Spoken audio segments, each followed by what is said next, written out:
네, 안녕하세요. 서영교입니다. 북극에는 과학도 있지만 사람이 한 400만 정도 살고 있습니다. 북극에는. 그리고 원주민이 한 50만 그 중에 또 살고 계시기 때문에 사람이 살고 있는 지역이라 과학뿐 아니라 정치, 경제, 사회, 문화, 예술, 종교 다 있습니다. 그래서 사람 사는 데가 다 있기 때문에 그 인문사회 하는 학생들도 관심이 많습니다. 그래서 우리나라는 주로 극지가 이제 주로 과학 연구에 이제 조금 이제 포커싱이 돼 있는데, 그래서 우리 연구소에도 한 400, 거의 한 500명 정도 좀 안 되는데, 그 중에 저처럼 인문사회 전공하신 분이 한 서너 분 계세요. 나머지는 다 자연과학 전공하셨고, 공학이라든가 이런데, 그래서 그런 이제 저는 그렇게 뽑혀가지고 16년 이상 극지연구소를 다니면서 지금 정책 연구를 하고 있습니다. 그래서 저는 그 북극의 정의를 조금 한 5분 정도만 말씀드리고 넘어가겠습니다. 그래서 한 2000년 전 벌써 BC, AD 뭐 그렇게 따질 때예요. 그래서 그때 2000년 전에 벌써 북극에 대해서 정의를 내렸는데, 북위 63도 툴레라고, 이건 뭐 저기 그 브랜드도 있어요. 근데 툴레가 그러니까 노스모스트라는 영어 땅인데, 극북 가장 극한에, 그러니까 가장 끝에 북이다. 그래서 그런 땅이다 해서 노스모스트란 툴레라는 단어를 써가지고 이 클라우디오스 프톨레마이오스라는 학자가 이런, 그래서 현재 지금 노르웨이, 아이슬란드 요렇게 그러니까 그 스칸디나비아 반도를 가리키는 고대 그리스어인데, 북극점까지는 못 찍고 그 정도 위치가 그 땅의 끝이다. 뭐 이렇게 하면서 인간이 거주 가능한 최북단으로 기록을 했습니다. 그래서 땅끝, 어떻게 보면 그 말씀이 맞아요. 땅끝은 스칸디나비아 반도 지나면 이제 바다가 나오기 때문에 그 땅을 갖다가 정의한 측면에서 이게 그 북극이라는 단어, 툴레라는 단어를 썼던 것 같습니다. 그래서 어원을 이렇게 보면은 그 악틱은 이제 곰, 베어라는 뜻에서 그 그리스어의 악토스라는 단어가 이제 베어라는 그 곰이란 뜻이거든요. 근데 그 곰은 이제 그리스어로 시간이 지나면서 북쪽 지방, 노던을 뜻하는 악티코스로 바뀝니다. 그러니까 악토스가 악티코스가 바뀌고, 그러면 그 악티코스는 뭐냐, 여기. 즉, 악트가 곰이고, 이코스는 영어의 아이시입니다. 그래서 곰의, 이런 뜻인데, 악티코스가 결국은 악틱, 비슷하죠. 이렇게 바뀌는 거예요. 그래서 곰의란 뜻인데, 어원으로 따지자면 이 곰이 뭐냐, 폴라베어가 아니라 이제 그 북두칠성, 하늘의 별 큰 곰자리 있죠.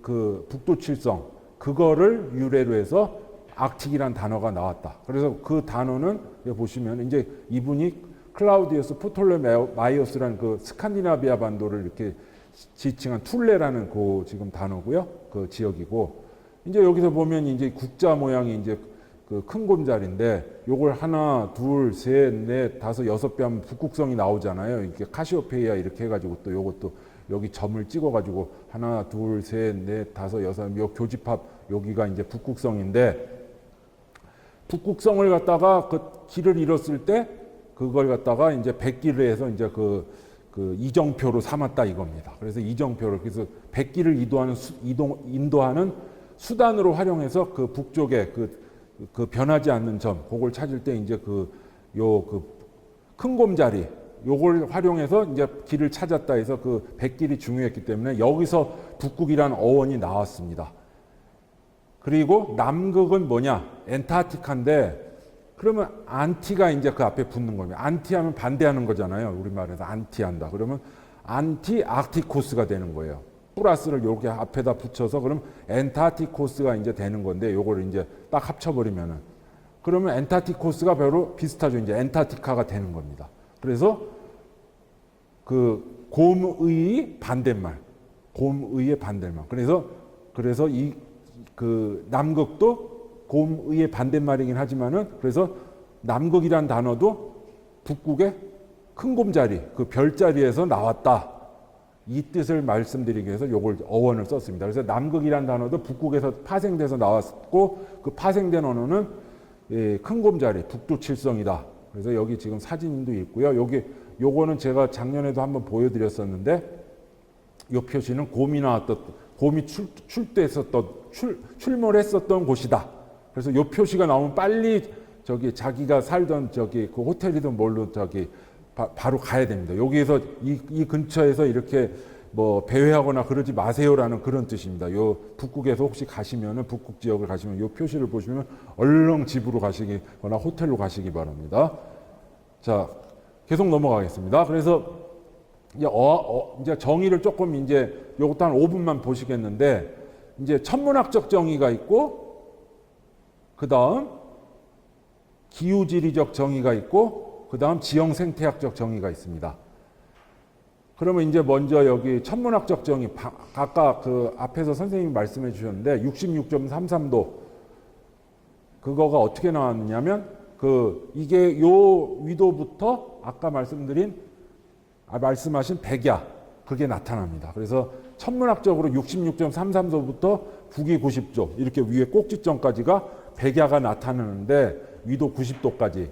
그래서 그 지역을 천문학적으로 북극이다 이렇게 정의를 합니다. 그래서 이 지역은 여름 하지 6월 21일경에 하지 때 해가 지지 않는 백야 현상 화이트 나잇이 이제 생기고요.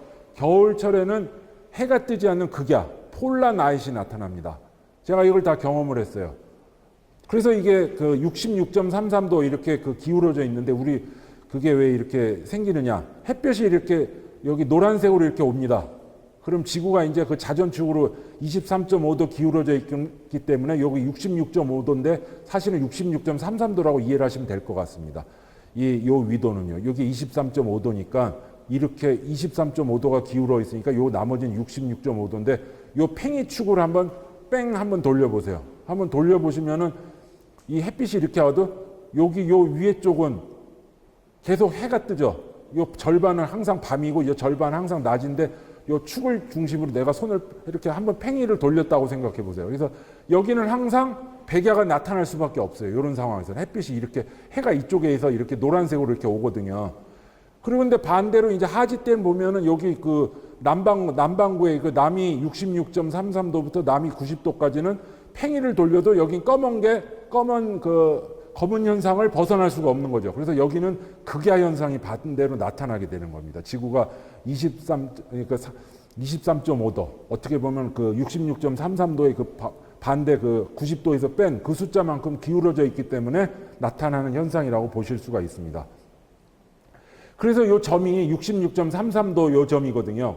요 안에가 다 북극이에요. 북극은 요 북극점만 있는 게 아니고 요 66.33도부터 북위 90도까지인데 여기 트롬소가 여기 있습니다. 노르웨이가 이렇게 길어서 어떻게 보면은 칠레 다음으로 긴 나라다 이런 얘기도 하고 여기 노르웨이가 그 유럽의 사우디다 해서 세계 한 13위 정도 됩니다. 석유 생산해서 수출하고 하는 게 인구는 500만 밖에 안 되니까는 그래서 어떻게 보면은 이 나라가 참 그 경제 규모가 거의 10만 불에 가까운 우리나라의 한 3배 정도 잘 산다고 보시면 되는데 다 그런 이유가 있습니다. 석유가스가 이제 여기 이렇게 바다에서 이렇게 나오고 그래서 국영 기업들이 생산해서 우리 국민 복지로 어떻게 보면 그렇게 좀 연결시켜서 살고 있는 나라라고 보시면 될 것 같습니다. 그래서 요 안에 땅이 요 점점점 안에 바다도 있고 땅도 있고 한데 한 2,100만 정도 됩니다. 그래 그중 절반이 육지고 절반이 해양이라고 보시면 될 것 같습니다. 1,000만, 1,100만. 그리고 400만 명 정도의 400여 명 정도의 인구가 거주하고 계시고 그중 50만 명이 원주민입니다. 여기 살고 계시는 게. 그래서 다양한 이슈들이 있고 여기 보시면 만만한 나라가 하나도 없어요. 여기 러시아가 있죠. 러시아가 거의 절반을 차지하고 있고 여기 알라스카가 있는데 미국이 있습니다. 그다음 캐나다가 있고요. 그다음 여기 그린란드, 덴마크가 있습니다. 그다음 여기 아이슬란드는 그 선에 가까스로 걸쳐서 여기 지금 북극에 들어가 있고요. 그다음 노르웨이, 스웨덴, 핀란드 다 잘 사는 나라입니다. 자,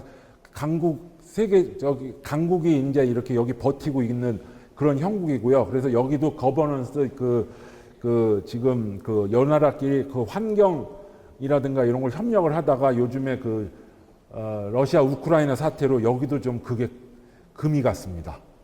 그 협력하는 게. 그래서 과학 협력이라든가 이런 게 좀 이렇게 조금 잘 안 돌아가고 있어요. 그래서 그런 안보 사태가 과학을 넘어서 가지고 그걸 북극을 지배하고 있는 그런 형국이 지금 펼쳐지고 있는 게 그런 상황입니다. 자, 그래서 제가 살았던 그 트롬소 아까 69도 제가 노르웨이 이렇게 섬으로 돼 있고요. 백야 때 제가 찍었던 사진입니다. 오로라가 거기 1월 달에 나타나서 제가 휴대폰으로도 이렇게 잘 찍힙니다. 뭐 꼭 그 광학 카메라 뭐 이런 좋은 카메라로 찍는 게 아니고 이런 걸로도 눈에도 이렇게 나타나고 요게 커튼처럼 이렇게 막 살랑살랑 하다가 갑자기 또 없어져요. 이게 슬렁 이렇게 막 이렇게 움직이거든요. 이렇게 파도 물결처럼 그러다 싹 없어집니다. 이렇게 고정적으로 이렇게 나타나는 게 아니고 살아있는 것처럼 이렇게 연기처럼 피어나는 것 같기도 하고 그리고 없어지기도 하고 북극곰도 이렇게 있고요. 요거는 이건 박제된 겁니다. 그래서 오로라는 아까 그 선생님이 앞에서 선생님 말씀을 해주셨기 때문에 주로 겨울철에 나타나고요. 플라즈마 입자가 이제 그 지구가 자기장이 있잖아요. 그래서 서로 마찰을 일으켜가지고 빛을 내는 현상이라고 이해를 하시면 되겠습니다. 그래서 요게 북극에 가서 나타나는 자연 현상, 자연과학 중의 현상이고요. 그 다음 이제 피오르드입니다. 제가 이것도 삼성 휴대폰으로 제가 직접 찍었어요. 원래는 이거 걸어서 세계 속으로 이런 방송 보시면은 이렇게 배가 이렇게 가면서 양쪽에 피오르드를 보면서 야 하고 우리 간접 경험도 하고 그러시잖아요. 저도 그거 자주 보는데 여기는 묻힙니다. 땅으로 돼 있는데 이렇게 U자형으로 이렇게 골짜기인데 여기 예전에 큰 빙하가 있었는데 이 산과 산 사이에 그게 이제 녹아내리면서 이제 바다 쪽으로 흘러 내려가면서 이제 저쪽으로 간 거죠. 저 위쪽으로. 그러면서 이게 여기를 깎아 내린 겁니다. 좌우 산들을 깎은 U자형 골짜기를 피오르드라고 하는데 그 과학책에 나오는 북극권 현상 중에 또 그 자연 현상 중에 또 하나고요. 두 번째 아까 백야 그리고 백야까지 해서 그 세 가지를 주로 우리 지구과학 책이라든가 이런 데 좀 나오고 있습니다. 백야, 피오르드, 그다음 여기 오로라. 이렇게 그 세 가지를 좀 보고 있고요. 두 번째 기후지리적 정의를 한번 보시겠습니다. 이거 선은 계속 변합니다. 그래서 연중 가장 따뜻한 7월 평균 기온이 10도씨 이하인 지역. 그래서 이게 2009년인가 2010년도에 이렇게 됐었어요. 근데 이게 점점 지구가 더워지면서 작아지겠죠. 선이 올라가겠죠. 점점 위로. 그래서 점점 좁아지는 거예요. 그래서 요 안쪽. 그래서 7월이 가장 따뜻하다고 하거든요. 그래서 그 선 안쪽에 있는 쪽을 기후지리적으로 북극이다. 또 이렇게 돼 있어요. 그러니까 요거는 계속 축소될 거예요. 요 정의는 그 선은 매년 바뀌고 요 선이 계속 안쪽으로 점점 저 북극점으로 가까이 붙을 겁니다. 지금 계속 북극 온난화가 진행이 되고 있기 때문에 요거는 그 과거의 선이긴 하지만 요 빨간 선 안쪽을 북극이다. 요게 7월 평균 기온 온도가 똑같았던 데예요. 똑같았던 지역을 갖다 이렇게 선을 했고 그 이하인 지역이 요 안쪽이니까 그게 기후지리적으로 북극이다. 마지막으로 지형생태학적 정의. 이건 육지를 말하는 건데 북극점부터 반대로 북극점부터 영구 동토지대까지. 영구 동토지대라 하면 퍼마프로스트라고 그러는데 영원히 얼어있는 땅. 이렇게 위에는 잔디밭처럼 돼 있는데 밑에 이렇게 얼음으로 돼 있는 거죠. 그래서 이렇게 퍼마프로스트 지대의 남방 한계선. 그러니까 남쪽으로 어디까지 그 선을 잡아서 북극점부터 그 지역까지를 지형생태학적으로 북극 이렇게 이해를 하시면 될 것 같습니다. 그래서 수목 한계선은 이제 여기 보시면은 수목이 생장할 수 없는 지역, 이 뿌리를 내릴 수가 없으니까 위로 나무가 자랄 수가 없는 거예요. 이렇게 가끔씩 여기 보시면은 이런 게 가끔씩 몇 그루가 있긴 한데 대부분은 이렇게 평원으로 해서 저기 지평선 끝까지 볼 수가 있는 그런 땅입니다. 그래서 이런 데서 산을 보면 사실 산의 높이가 어느 정도인지 잘 모르잖아요. 그래서 대부분 이렇게 초원으로 이루어져 있다. 이런 일종의 이런 나무가 없는 관목이 없는 그런 땅으로 이루어져 있다. 이렇게 보시면 될 것 같습니다. 이 지형생태학적 정의. 요거는 육지에 주로 적용을 하기 때문에 정의상 좀 한계점은 있습니다. 지형생태학적 정의는 동토란 단어 안에 토지라는 흑토자라는 단어가 들어가기 때문에 요거는 육지의 정의다. 이렇게 이해를 하시면 될 것 같아요. 북극 원주민 그룹 여기 보시면 우리 아시아처럼 생기신 분도 계시고 약간 유럽처럼 생기신 분도 계시고 이렇게 하는데 북극은 6개 원주민 그룹이 있습니다. 6개 원주민 그룹. 그래서 그 원주민 그룹에 대해서 제가 다 이해는 못하는데 어찌됐든 이분들이 요즘에 보이스가 커지고 있어요. 보이스가. 그래서 이분들도 북극에 진출하려면은 이분들의 그 전통 지식이라든가 이분들의 권익이라든가 이분들의 그걸 갖다가 리스펙트를 좀 하면서 우리가 진출해야지 그냥 북극의 8나라랑 손만 합쳐서 양자 협력 요렇게 그 협력해 가지고는 우리가 진출하기가 곤란합니다. 이분들이 거기에 계속 이분들이 여기 삶의 터전으로 수천 년 동안 여기 사셨기 때문에 이분들하고의 북극 진출은 협력의 필수 요소다. 이렇게 보시면 될 것 같아요. 북극 이슈를 한번 보시겠습니다. 기후변화도 있고요. 기후변화랑 환경위기가 있습니다. 요건 가장 기본적인 거고요. 요 앞에서도 요 앞에 선생님께서 말씀해 주신 거지만, 그 다음 북극 항로가 있습니다. 북극이 이제 열린다. 얼음이 줄어들면, 해빙이 줄어들면 바닷길이 열릴 거 아니에요. 그래서 교통이 열리고 해운이 열린다. 그 다음 원주민, 북극 원주민 이슈가 있다. 북극 인프라, 집도 이제 지어야 되고, 도로도 놔야 되고, 철길도 열어야 되고, 인프라 아직 할 게 많습니다. 거기 항만도 만들어야 되고, 그 다음 천연자원 앞에서 말씀하셨지만, 석유가스라든가, 아니면 히토류라든가, 육상의 그런 자원이라든가, 니켈이라든가, 그리고 제가 방금 전에 말씀드렸던 안보, 북극의 안보가 러시아 우크라이나 사태가 불똥이 북극으로 뛰어가지고 과학 연구도 많이 제한을 받고 있고, 그 나라들끼리 지금 핀란드랑 스웨덴이 나토에 가입했잖아요. 그래서 아까 북극권 8개국 중에 나토에 가입한 나라는 7개 나라가 됐습니다. 7개. 러시아 대 나머지 7개 나라들. 7대1 구도가 됐어요. 자, 기후변화는 이제 많이 여기 말씀을 아마 여기저기서 들으셨을 텐데, 대충 온실가스라는 게 제일 제가 학생들한테도 말씀하지만은 온실가스는 눈에 보이질 않는다. 이게 지금 우리가 집에서 냉장고에서도 나오고 뭐 자동차에서도 나오고 다 나오는데 눈에 보이질 않아서 사실 이게 지금 오늘도 35도인가 수도권이 34도, 35도입니다. 이게 이런 거의 원인이다 이렇게는 하는데, 이게 만약에 색깔이 있었으면 우리가 많이 좀 줄이지 않았을까, 이렇게 굴뚝의 연기처럼 나오거나 뭐 자동차 뒤에서 나왔으면 그러지 않았을까, 그러고 그런 생각을 해봤어요. 그리고 또 온실가스가 이제 소멸되는데, 통상 그냥 쉽게 말씀드리자면 이게 각각이 다르긴 하지만 100년 이상으로 보시면 돼요. 그러니까는 우리가 뿜어냈던 거는 우리가 고스란히 피해를 받고, 또 우리 전에 선조들이 뽑아낸 거는 또 우리가 피해를 보고, 역으로 우리가 뿜어낸 거는 우리가 100년도 우리가 못 산다고 치면 우리 후손들한테 또 이게 간다고 보시면 될 것 같아요. 이 영향이. 그래서 이렇게 다 이렇게 우리 어떻게 보면 우리 수명보다 이게 길다고 보시면 될 것 같아요. 그래서 이게 금방 소멸되면 좋은데 이게 그렇지 않더라. 화석연료가 이제 주범인데, 화석연료는 안 쓸 수도 없고, 이게 우리가 기후변화 걱정을 하면서도 사실 에어컨을 요즘 안 틀면 못 살잖아요. 밤에도 어제 보니까 28도, 29도더라고요. 밤의 온도가 그렇습니다. 그래서 에어컨을 안 틀면 사실 살 수가 없는데, 이 지금 상황이 지금 날씨가 이렇게 됐는데, 그러면서 걱정을 하고 있으니 우리가 이게 참 아이러니하거든요. 그리고 농업에서도 이렇게 배출을 한다고 합니다. 이 농업에서도 배출을 하고 있고요. 밭에서도 배출하고 있고, 질소비료가 있기 때문에 이제 또 논농사에서도 이제 배출이 되고, 축산에서도 뭐 분유라든가 뭐 이렇게 그런 데서 배출을 한다고 아마 말씀 들어보셨을 거예요. 그래서 이렇게 지금 계속 이제 자료를 제가 가져오긴 했는데, 여기 보시면은 여기 지금 계속 발전에서도 계속 증가를 하고 있고요. 보시면은 여기 산업계에서도 조금씩 계속 늘어나고 있습니다. 농업에서도 꾸준히 유지를 하고 있고요. 여기 보시면은 교통에서도 꾸준히 조금씩 이제 계속 늘어나고 있어요. 눈에 보이진 않지만 이렇게 두께가 두꺼워진다는 걸 좀 보실 수가 있어요.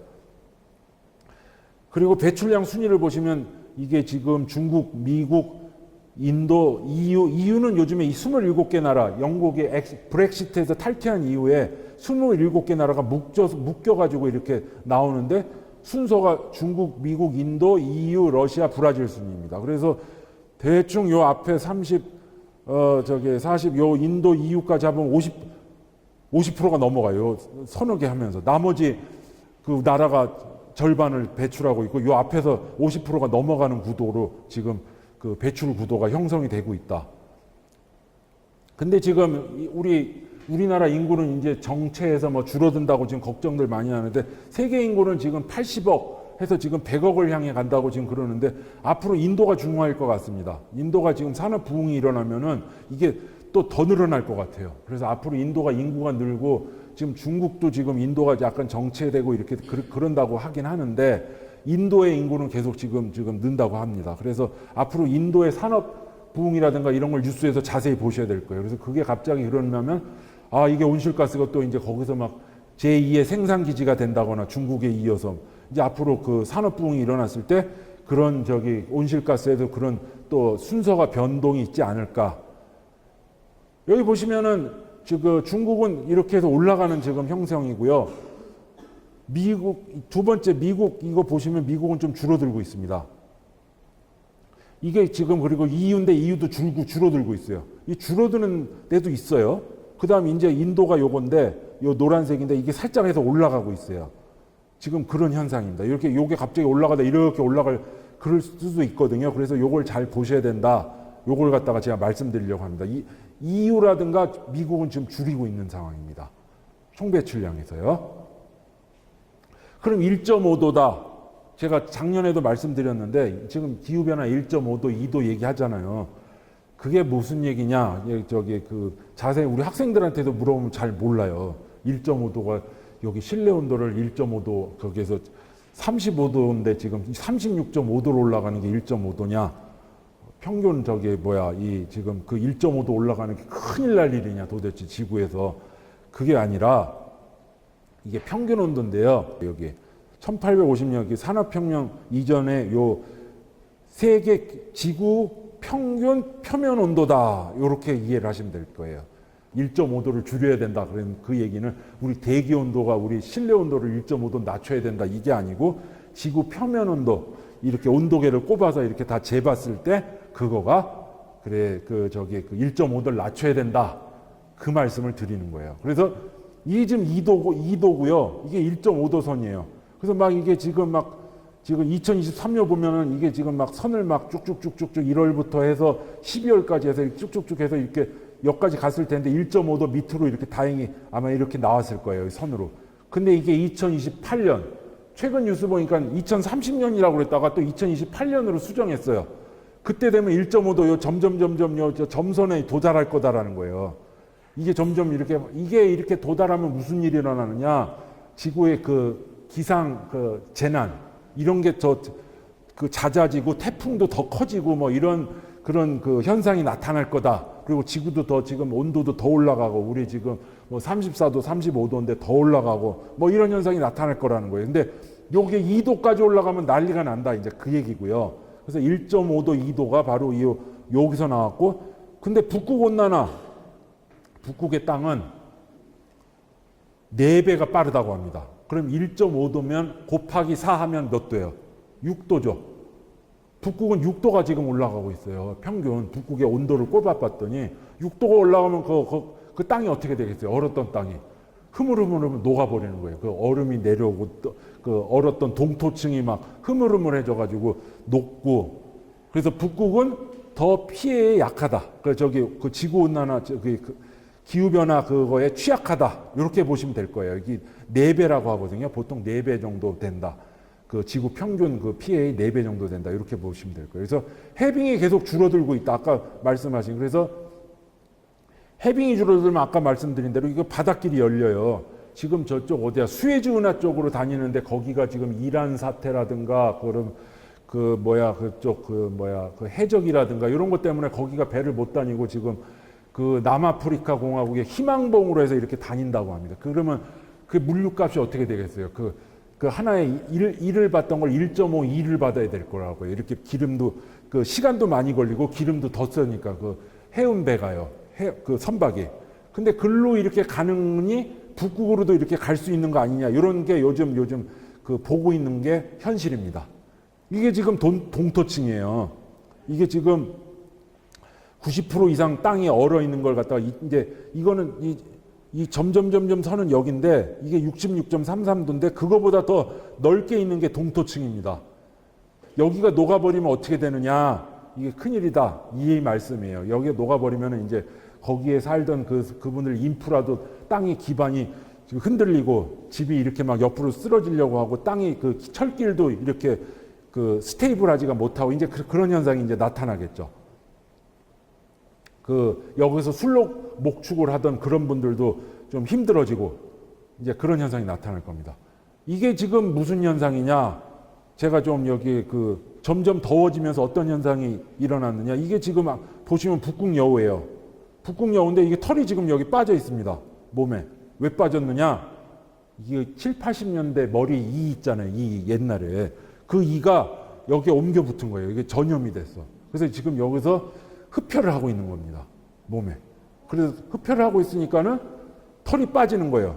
근데 이게 무슨 현상이 일어나느냐? 이렇게 되면은 이 북극여우가 잘 살았는데 이게 여기가 이제 저기 피부가 드러나면서 그 추위에 약해집니다. 그래서 동사를 할 수 있다고 합니다. 이렇게 피부가 드러나면 털이 막지를 못해서.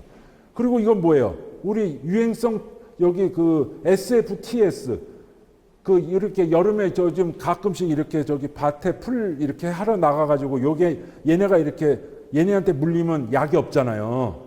그게 이게 알래스카까지 올라갔습니다. 지금 따뜻해가지고. 그래서 알래스카 주 홈페이지에서 짜온 건데 야생 찐득이 있잖아요. 이게 야생 찐득인데 이거에 풀에 물리면 안 되거든. 이게 물리면 안 되는데 이게 약이 없습니다. 백신도 없고 치료제도 없어. 이 손톱만한 건데 아직도 우리 의학계에서 할 게 많습니다. 이런 게 지금 여기 알래스카까지 진출했고요. 얘네들이 또 여기 몸에 붙으면 얘네들도 털이 빠져요. 말코 손바닥 사슴이라고 아마 잘 못 보셨을 수도 있는데 이게 북극권에 사는 거거든요. 얘네들이 여기 몸에 지금 붙어 있는 겁니다. 그래서 얘네들이 그래서 그런 SFTS를 알래스카 그 원주민들이나 그쪽에 추운 데 사는 분들도 걸릴 수 있다. 이제 그 말씀을 드리려는 거예요. 그리고 모기 문제도 있고요. 거기 모기도 월동을 한다고 합니다. 그 생태학자들에 따르면. 그래서 모기들도 거기 알래스카 그런 평원에 가면 아까 들판에 가면은 웅덩이 같은 게 있기 때문에 거기서 살다가 우리가 그 과학자들이 오면 와 하고 일어나가지고 막 그 청바지도 뚫고 막 물 정도의 그런 그 공격성이 있다고 합니다. 그래서 이게 지금 북극곰 아까 말씀을 했는데 이게 그러니까는 이거 그리즐리 베어 있잖아요. 얘네가 그 따뜻해지니까 북쪽으로 계속 진출합니다. 그러면서 얘네랑 서식처가 겹쳤어요. 북극곰하고. 그래서 둘이 만났는데 얘네 둘이 그 생태학자들은 둘이 결혼을 할지 아니면 서로 싸워서 한 종이 멸종을 할지 관심이 많았어요. 근데 둘이 결혼을 했어요. 그래서 여기 폴라베어 플러스 그리즐리 베어를 합치면 여기 피즐리 베어라고요. 영어 단어를 두 개를 합친 겁니다. 그리즐리 앞에 폴라를 넣어서 또는 그롤라 베어. 그래서 요걸 그렇게 부르는데 요거 보시면 북극곰 같기도 하면서 이게 지금 그리즐리 베어 같기도 하면서 좀 그렇잖아요. 그래서 이게 하이브리드 종이 나왔는데 요게 과학자들 말에 의하면 사이즈도 요게 북극곰이 크거든요. 두 개 중간 정도 됐고 훨씬 더 강력하다고 합니다. 원래 하이브리드 종이 자연계에서 약하대요. 근데 얘는 그 공격도 더 그 발도 이렇게 작아지면서 이렇게 공격성 있게 됐고 이 훨씬 더 저기 생존에 강하게끔 몸이 그렇게 됐다고 합니다. 그리고 그러면 여기 북극여우가 있고 또 여기 그 레드팍스 붉은 여우가 있잖아요. 둘도 이제 서식처가 얘가 북극으로 점점 가면서 겹칠 터인데 둘이 만났다. 근데 얘네 둘은 다행히 그럼 이런 식으로 요 앞에 그 얘랑 결혼을 할 수 있을까? 얘가 한 사이즈가 절반 정도 되거든요. 얘가 한 2배 정도 됩니다. 그래서 생태학자한테 물어봤어요. 얘네 둘이 겹치면은 어떻게 되실까? 결혼을 하실까? 아니면 어떻게 한 종이 어떻게 될까? 그랬더니 아쉽게도 얘네 둘은 그 결혼을 안 한다고 합니다. 그 생태학자예요. 그래서 둘 중에 하나가 근데 얘가 사이즈가 작기 때문에 얘가 우성이 되지 않을까 좀 그런 우려는 있는데 어찌 됐든 둘이 결혼을 얘네 둘은 안 한다고 그 생태학자한테 여쭤봤더니 그분께서 말씀을 해주셨습니다. 제가 생태학은 아니기 때문에 그건 제가 말씀을 들은 거를 제가 좀 전달 드릴게요. 또 북극에서는 환경위기가 이렇게 있어요. 그래서 이 불이 납니다. 그래서 저기 그 자연 발화가 때문에 북극에서도 지금 캐나다 옐로우 나이프라든가 이렇게 북극에서 불 나는 데가 이렇게 계속 나오고 있고요. 자연 발화로 이렇게 해서 지금 기후 변화 때문에 이런 게 또 문제가 되고 있어서 대기 오염이라든가 거기 원주민 건강 문제라든가 또 이런 문제가 있고 해양 산성화. 그래서 산호 조개 껍질 생성의 영향, 바다가 해양 산성화 문제가 있고요. 미세 플라스틱이 지금 우리가 배출해서 우리도 큰일 났다고 하지만 그게 이렇게 해류가 이제 순환이 되면서 북쪽으로도 이제 갑니다. 계속 지금 그쪽으로 몰리고 있다고 합니다. 그래서 북극의 미세 플라스틱 문제도 지금 이슈화돼서 이것도 지금 다루고 있습니다. 우리만의 문제가 아니라 해류를 타고 북쪽으로 해서 그 북극해까지 지금 올라가고 있는 게 현실입니다.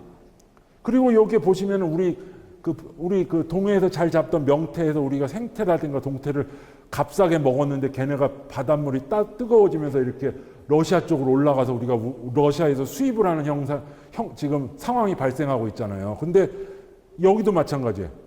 이게 지금 북극 온난화가 되면서 미국 동부가 이제 아이슬란드랑 가깝거든요. 근데 동부에 있던 이런 개가 우리가 보던 개랑은 좀 다른데 이런 그 락크랩이라는 바위개 이런 형태인데 얘가 그 아이슬란드 쪽으로 넘어갔어요. 근데 아이슬란드가 이제 외래종으로 침투해도 이거 큰일 났다. 근데 이걸 몰아낼 수가 없잖아요. 이렇게 이동해서 왔는데. 근데 이걸 어떡하냐고 걱정만 할 게 아니라 우리도 이제 이걸 아이디어를 짜내야 되는데 이거를 상업화해가지고 이걸 갖다가 게살을 해가지고 음식으로 만드는 거 이렇게 가공을 해가지고 그래서 이런 걸 갖다가 그 연구를 하고 있더라고요. 아이슬란드에서. 그걸로 이제 그 미국 동부 그쪽 뉴욕이라든가 이쪽 동부 지역에서 저쪽으로 넘어간 거예요. 그쪽으로 그 아이슬란드 쪽으로요. 얘네들이 이동을 했는데 우리도 그래서 저쪽 따뜻한 쪽에서 살던 게 우리 쪽으로 왔을 때 우리도 이런 게 먹을 게 있나 없나 우리 걱정만 할 게 아니고 이거 몰아낼 수는 없잖아요. 한 번 온 거를. 그러면 이런 아이디어를 우리가 또 수산 쪽에서도 해봐야 되는 거 아니냐. 이런 바다에서 이런 우리가 생태 환경이 변하는 거에도 우리가 좀 적응을 해봐야 되는 거 아닌가. 이런 말씀을 좀 제가 드리겠습니다. 북극이 이제 앞으로 이제 큰 대변혁이 일어날 텐데 이게 그린란드입니다. 그린란드가 지금은 인구가 한 5만 정도밖에 안 되는데 이 수도가 누크거든요. 이제 덴마크령인데 이게 자치공화국입니다. 이제 그 국방을 제외하고 이제 자치를 하는데 여기를 갖다가 지금 활주로 개선 작업을 하고 있습니다.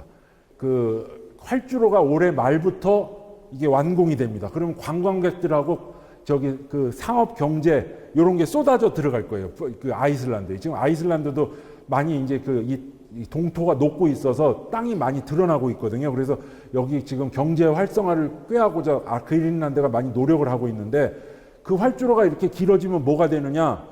뉴욕이라든가 워싱턴이라든가 파리라든가 런던이라든가 이런 데서 큰 비행기가 거기 가서 이제 랜딩을 할 수가 있어요. 그러면 이제 그 직항로를 갖다가 만든대요. 그래서 유럽이라든가 북미의 주요 공항이랑 연결을 시키겠다. 2023년 4년 말부터 올해 말부터.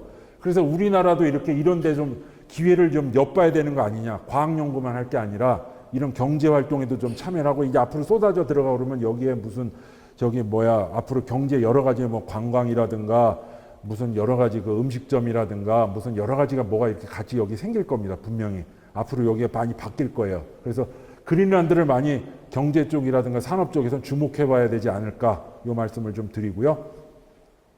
스타링크가 지금 우리 그 뉴스를 찾아보시면 아시겠지만 여기 그 앨런 머스크 거기인데 북극에서도 지금 이게 지금 초소형 위성을 지구에 한번 둘러치는 거잖아요. 이렇게 다.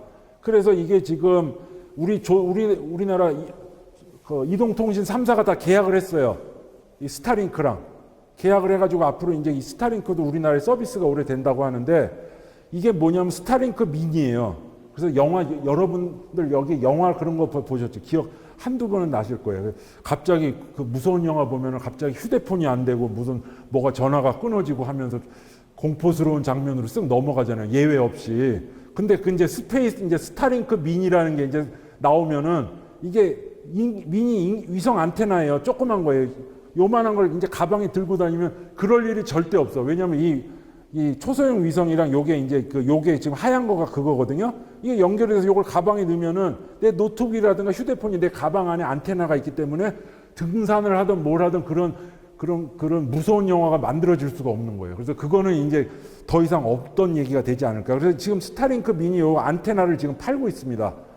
휴대폰이 안 터지면서 그런 이상한 형태로 넘어가는 시기는 사라지지 않을까. 이게 바로 북극에서 지금 일어나고 있습니다. 그래서 지금 북극의 1차 산업을 이렇게 하고 있는데 2차, 3차 없이 바로 4차 산업으로 넘어가지 않을까. 전 그렇게 보고 있습니다. 원주민들도 휴대폰을 갖다가 북극 회의에 오면은 제 휴대폰은 이제 S 뭔데 조금 한 4, 5년 됐는데 저보다 휴대폰이 더 좋아요. 그 원주민들이 휴대폰을 쓰고 계시는데 이렇게 보면은 그래서 저게 이 1차, 2차, 3차, 4차 이렇게 우리가 보통 전통적 그 산업 발전은 그렇게 됐는데 1차 지금 원주민들 그 전통 방식에서 물론 그 4차 산업혁명 이런 기술로 전통을 보호하려고도 하긴 하겠지만 북극에서도 지금 이게 스타링크가 이제 서비스가 되고 이러면은 바로 1차 산업, 2차 산업, 바로 4차 산업으로 그 지식 서비스 산업으로 북극에서도 그게 길이 열리지 않을까 저는 그렇게 보고 있습니다. 지금 북극에서도 이게 이슈예요. 그리고 이런 북극에서 도로에서 이런 자전거 도로 이런 거 대구에서도 한번 했으면 좋겠어요. 여기 지금 보시면은 도로랑 똑같이 자전거 도로가 있어요. 자전거 도로가 이렇게 있어가지고 왕복이 있죠. 그래서 폭이 5.5에서 6.6m인데 이 오울루라는 데입니다. 그래서 자전거를 타고 그래서 그 신호등 없이 그 지하로 가면 옆에 자전거 도로를 놔가지고요. 이 시내 항복판, 그 대구 한복판을 갖다가 이게 그래서 러시아워 시간에 아침에 막히는 시간에 자전거가 더 빨리 가게끔 그리고 눈이 오더라도 하루에 2-3번을 치운다고 합니다. 그래서 교통량이 일정 이상 되면은 자전거로 그래서 이 시내 한복판인데 자전거 이동이 가능하게끔 이건 외곽이 아니라 시내입니다. 그래서 요걸 하면은 우리가 그 화석 연료를 덜 쓰는 거 아니냐. 그래서 이런 걸 만들고 있어요. 그래서 이 바나라는 건데요. 이게 그 지금 핀란드의 그런 사업인데 76km 시내 그걸 만들려는 게 목표로 하고 있습니다. 그래서 근데 또 자전거 도로 타다 보시면 자전거 도로가 끊기잖아요. 우리는 뭐가 좀 어설퍼 이렇게 가다 보면은 이렇게 끊기고 이렇게 또 어디 튀어나갔다가 또 가야 되고 이렇게 쭉 연결되는 게 없더라고요. 제가 좀 타보니까. 근데 여기는 그런 게 없어요. 그래서 이 우회로 환경이 깨끗하면 그걸 갖다가 자전거 도로가 환경을 침해해서 가면 안 되잖아요. 그러니까 자전거 도로를 또 이렇게 우회해서 가거나 그 주민들 사는 데는 또 방해를 하면 안 되니까 그 담을 이렇게 쳐가지고 그거는 보존하면서 이 길을 만든다. 서로 간의 그 상생이죠. 그래서 환경은 환경인데 기존 것과의 그 융화를 통해서 이렇게 해나가는 그런 모습을 또 볼 수가 있습니다. 그래서 이런 그 사업들도 하고 있고요. 북극에서 하고 있는 겁니다. 그래서 극지연구소는 이런 상황에서 짧게만 이제 말씀드리고 마치겠습니다. 과학연구도 하고 있고요. 이런 인프라도 앞에서 말씀드렸지만 이 4개를 운영하고 있습니다. 그리고 과학기술 정책도 연구하고 있어서 제가 그래서 여기 요 속에 3번째 거를 제가 하고 있는 거예요. 그리고 이제 전문 인력 양성도 하고 있고 이런 홍보도 하고 있고 그렇습니다. 그래서 이런 과학연구들도 좀 하고 있고요. 미생물, 지질, 물화지생 다 하고 있다고 보시면 되고 정책, 사회과학도 지금 연구를 제가 이제 같이 하고 있기 때문에 이런 인프라도 하고 있고 여기가 본부입니다. 인천 송도의 그 국제도시 안에 자리 잡고 있고요. 제가 그래서 그 작년에 알래스카 놈에 가서 이렇게 그 동토가 녹으면 거기에 뉴스들이 있잖아요. 거기서 지금 코로나가 다시 지금 그 사회에 지금 퍼져나가고 있다는데 유해 미생물이 잠자던 게 깨어나가지고 탄저균이 나와서 2016년도에 사실 러시아에서 사람이 죽었습니다. 잠자던 탄저균이 나와서. 그래서 우리 팀이 유해 미생물을 북극의 유해 미생물을 지금 연구하고 있고 미국의 알래스카 페어뱅크스 대학하고 유해 미생물 연구 협력을 하러 잠시 다녀왔었습니다. 그리고 토양이나 현장 시료 채취도 좀 했었고요. 그래서 이런 우리가 같이 그런 유해 미생물 연구도 지금 저는 그 안에서 정책이라든가 앞으로 그 인문사회가 왜 필요하냐면 저 같은 사람이 과학연구 유해미생물을 찾았으면 그 사람한테로 옮겨니까는 그거는 어떻게 정책이 이루어져야 되고 어떻게 그걸 갖다가 우리가 이렇게 해야 되는지 그래서 사람이 피해를 입고 사람하고 교류가 되기 때문에 과학으로 끝나지 않기 때문에 저 같은 사람이 아마 같이 필요해서 같이 참여해서 연구를 하는 그런 상황이라고 보시면 될 것 같습니다. 그리고 저희가 차세대 세빙선도 지금 건조를 하고 있습니다. 제2 아라오냐라고 보시면 되겠는데 2027년 건조 예정인데 지금 한참 사업을 하고 있고요. 아마 이게 조금 더 딜레이가 되긴 하겠지만 지금 아마 1, 2년 정도는 더 딜레이가 되지 않을까 싶은데요. 어찌됐든 지금 이제 저희가 이제 입찰을 해가지고 이제 배를 지려고 지금 준비를 하고 있습니다. 그리고 극지환경재현 실용화센터라고요. 이렇게 지금 해가지고 저희가 또 하나의 3,000평 정도에 지금 해가지고 산업계랑 같이 해서 실용화를 이제 좀 저희가 이제 기초과학도 해야 되지만은 실용화 쪽에도 좀 저희가 포커싱을 두기 위해서 이걸 만들어서 지금 기업들이 입주를 해가지고 지금 같이 지금 연구를 하기 위해서 지금 입주를 지금부터 시작을 하고 있습니다. 작년 말에 이제 개소를 해가지고요. 그래서 이거 보시면은 이 아라온이 우리나라 외교관 역할을 하는 거 아니냐 외국분들이 그러세요. 그래서 보시면은 이거 그때 아라온이 한번 갔을 때 외국에 북극에 갔을 때 북극해 바다 위입니다. 이게 해빙 위인데 여기 위에 보시면 국가들이 이렇게 같이 탄 나라들이 이렇게 잠깐 바다 위 얼음의 해빙 위에 내려서 사진 찍은 거예요. 그래서 국제협력의 그 인프라가 또 중요한 역할을 하고 있다. 이걸 좀 말씀드리려고 하고요. 극지활동진흥법이라고 이제 앞으로 그 2021년도에 해수부가 범부처 이제 그 극지활동진흥법을 제정을 해가지고요. 국회를 통해서 정부 주도를 해가지고요. 극지활동을 진흥을 할 수 있는 법적 기반을 마련했습니다. 그래가지고 거기 6조에 보시면은 극지활동진흥기본계획이라고 있어요. 그래서 5년 단위 계획을 해가지고 그 이듬해에 우리가 극지활동진흥기본계획을 만들었습니다. 여기 보시면 과학연구도 있고요. 기후변화도 있고 여기 차세대 세빙연구선 이런 것도 있고 산업 쪽이 하나가 들어가 있습니다. 그래서 산업 쪽에 있고 기후변화 대응이 있고 과학연구 쪽 이렇게 세 개 축이라고 보시면 될 것 같아요.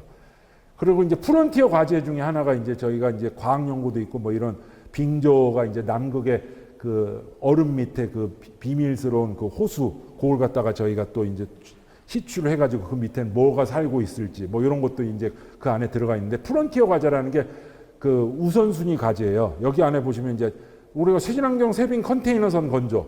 그래서 우리나라 조선 1등 기술이 북극에서 계속해서 그 1등을 유지해 나가기 위해서 그걸 넣어서 지금 우선순위 과제 안에 들어가 있습니다. 그래서 여기 보시면은 크게 과학이 있고 기후가 있고 여기 국제협력이 있고 여기 산업이 있고 그걸 하는 이제 그 기반 구축 뭐 교육이라든가 뭐 이런 홍보라든가 국민 참여라든가 이렇게 5개 축이 있습니다.